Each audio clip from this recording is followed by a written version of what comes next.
Scene script. Ever pondered on the intricacies of planting cranberries? Often the crimson fruit is overlooked by most gardening enthusiasts, but today we delve into the art of cultivating this tart treat. Our journey begins with the first method, which is the conventional way. This involves planting cranberry seeds directly into the soil. It's a simple process. You take a handful of seeds, scatter them on the soil, and then cover them lightly. This method is best during the spring season, as the seeds need a lot of sunlight to germinate. Moving on to the second method, which is the cutting method. This method involves taking a stem cutting from an existing cranberry plant and planting it into the soil. The cutting should be about 4 inches long, with several leaves at the top. The cutting is then planted into a pot filled with a mixture of peat moss and sand, ensuring it remains upright. Next up, the third method, the layering technique. This involves bending a branch of an existing cranberry plant to the ground and covering part of it with soil. Over time, the buried part of the branch develops roots, and a new plant is born. The fourth method is the tissue culture method. This high-tech method involves growing cranberry cells in a nutrient-rich culture medium. Once the cells have grown into tiny plantlets, they can be transplanted into soil. This method requires a bit of scientific know-how, but can result in a large number of plants in a short amount of time. The fifth way to plant cranberries is by using a runner.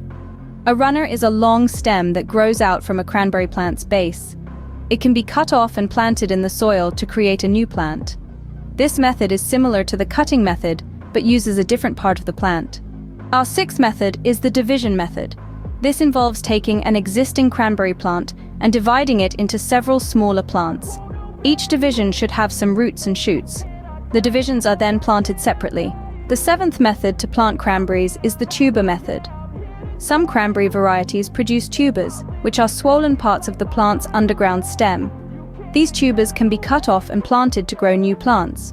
The eighth method is the air layering method. This involves making a small cut on a cranberry branch and then wrapping it with moist sphagnum moss and plastic. After a few weeks, roots will start to form at the cut site. The branch can then be cut off and planted. Our ninth method revolves around the use of a root cutting. This involves taking a piece of the cranberry plant's root and planting it in soil. After a few weeks, the root cutting will start to sprout shoots and develop into a new plant. Finally, the 10th method is the grafting method. This involves attaching a piece of a cranberry plant, the scion, to a different plant's root system, the rootstock. Over time, the scion and rootstock will join together, and the scion will start to grow and produce fruit.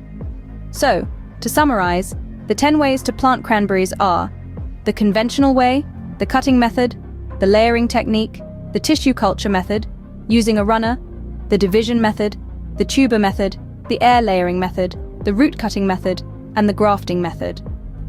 Each method has its own unique set of steps and requirements, and some may be more suitable for certain situations than others, but all methods share a common goal: to propagate the delightful cranberry, a fruit that brings a tangy burst of flavor to our palates and a vibrant splash of color to our gardens.